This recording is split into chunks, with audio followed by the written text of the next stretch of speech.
Good morning. Thank you for the opportunity to address you today on the occasion of the preparation for the regional review of the Global Compact on migration. I'm delighted to have this opportunity to speak with you at a critically important time in the implementation of the Global Compact on migration. It's timely to highlight the commitments that were made, including in relation to trafficking in persons, reflecting on the prohibition of trafficking under international human rights instruments. The Global Compact includes not simply a commitment to prevent and combat trafficking in persons, but also a more ambitious one, that of eradicating trafficking in persons. The question for us now, I think, is how do we operationalize that objective? How can we ensure that targets and indicators agreed translate into meaningful change and enhanced human rights protections on the ground? Eradicating human trafficking will require mobilization to protect human rights. Vulnerability and exploitation, as we know, are produced by state failures of human rights protection and by a failing of solidarity. The themes to be discussed at this forum, including the establishment of coordinated international efforts on missing migrants and the ending of immigration-related detention, are closely linked to the objective of combating and eradicating trafficking in persons. Continuums of exploitation, discrimination on grounds of race, disability, gender, linked to poverty and conflict, create the conditions within which trafficking of persons flourishes with impunity. This situation is not inevitable. It is the result of policy choices by states and by international actors. We have the tools of international law, policy guidance, toolkits, and action plans. The gaps in protection are not in the normative standards or the policy guidance. The gaps arise from failures of implementation and lack of political will. This year, 2020, marks the 20th anniversary of the Palermo Protocol, the Trafficking in Persons Protocol. Despite its core commitment to human rights, there are limitations in the anti-trafficking framework that was envisaged in the protocol itself. In anti-trafficking legislation and policy adopted in many states, the primary focus remains on criminal justice and migration control responses, with the result that identification procedures for victims and potential victims remain closely linked to law enforcement processes, and assistance to victims is too often made conditional on cooperation in criminal proceedings. We need to ask why this conditionality persists when it is not imposed on victims of other crimes or other serious human rights violations.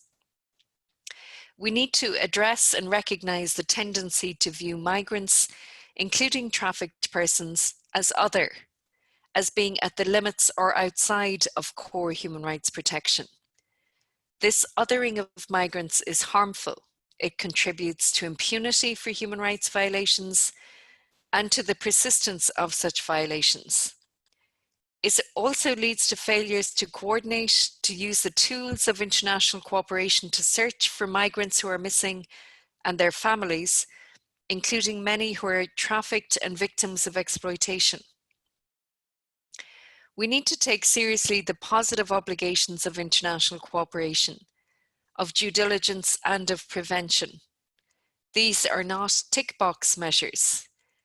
As was noted in my recent report to the UN General Assembly, we need profound changes in our migration policies to eliminate discriminatory laws and practices that lead to racial profiling at borders and that impose additional conditions on access to social protection and to labour rights, leading to failures to identify and protect victims and survivors of human trafficking, and to ensure effective access to remedies. Multi-stakeholder initiatives across all sectors will continue to be critical if we are to ensure implementation and effective changes on the ground.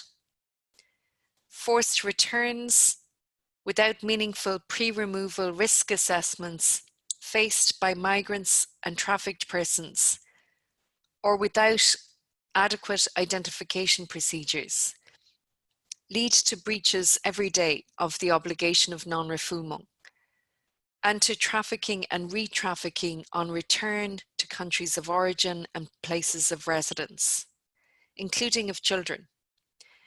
We should recall not only the treaty obligations of UN human rights treaties, but also the Office of the High Commissioner for Human Rights principles on human rights at borders, which too often fail to be implemented.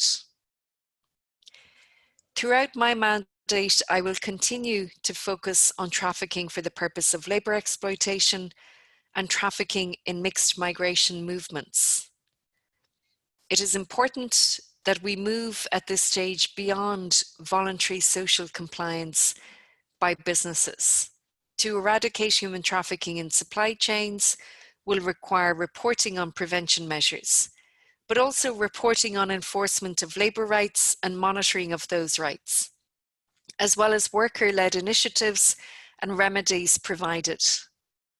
The objective to prevent, combat and eradicate human trafficking requires expanding safe and regular migration pathways, and it requires effective protections for migrant workers and their families. We need to ensure unconditional and long-term assistance to social protection for victims and survivors of trafficking, but also for all migrants and their families, if we are to eliminate and reduce risks of exploitation.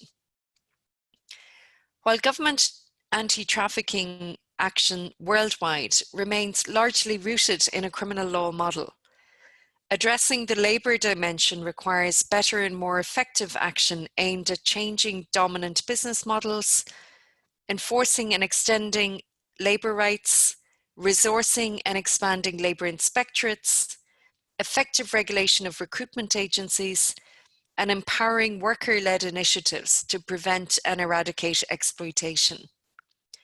The 2014 Protocol to the Forced Labour Convention is an important instrument to inform the implementation of the Global Compact, along with other core ILO standards and human rights instruments.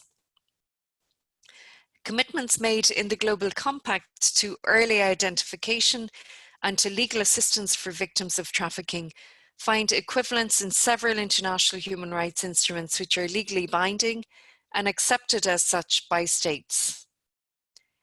Since my appointment in August of this year, I have met with the chairpersons of all of the UN human rights treaty bodies.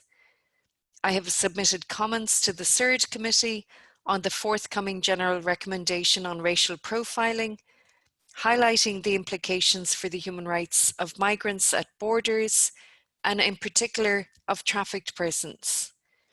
I've submitted comments to the Migrant Workers Committee on their forthcoming General Comment on Detention, and to the Committee on the Rights of the Child on child rights and digital technologies. On November 20th, on Friday of this week, I will address the forthcoming session of CERD and will speak to the Committee on the Rights of Persons with Disabilities in March 2021. I have a planned intersession meeting also with the Committee on Enforced Disappearances and joint actions planned with the CEDAW Committee and the Committee on the Rights of the Child. My first report to the Human Rights Council in 2021 will focus on the non-punishment principle in international trafficking law and will address punishment in all its forms, including in detention, forced returns, deprivation of citizenship, and wider sanctions, including administrative and criminal sanctions imposed for immigration-related offences. And I will highlight the positive obligations, the binding legal obligations on states to ensure that victims of trafficking are not punished for crimes that they were compelled to commit, or for offences such as irregular migration, when what is critical is to ensure that their human rights as trafficked persons, and often as migrants, are effectively protected and vindicated by states. Finally, to conclude, I would just note that the COVID-19 pandemic currently has the potential to exacerbate risks of exploitation, particularly for migrant workers and their families, many of whom have been left stranded without access to social protection or long-term assistance as a consequence of rising unemployment, collapse of informal economies, lack of social protection, and disruption in supply chains. The COVID-19 pandemic also risks exacerbating the feminization of poverty and of gender discrimination, and potentially fueling the worst forms of child labour, as children become a primary source of income for their families. It is critical, therefore, that we remain vigilant and recognise the heightened risks of exploitation, even while we receive reports that identification of victims of trafficking is declining against the backdrop of the pandemic. This is of serious concern, and the role of civil society will be critical. We know that despite limited resources and increasing restrictions imposed on their work in many countries, civil society has been to the fore in the development of models of assistance and protection based on the empowerment of trafficked persons and survivor-led. I would ask you to consider engaging directly with my mandate to enable me and to enable all of the special procedures to use the tools available to us to secure change on the ground. We can receive communications directly into the Office of the Special Rapporteur. Simply send an email, srtrafficking@ohchr.org.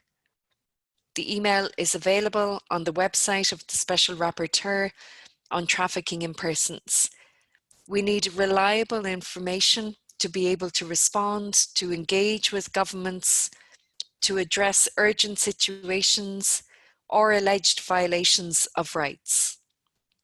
We cannot respond only to media reports, so it's critically important that we receive reliable, documented information from civil society, groups, individuals on the ground, so that we can truly ensure that our mandate is global in reach.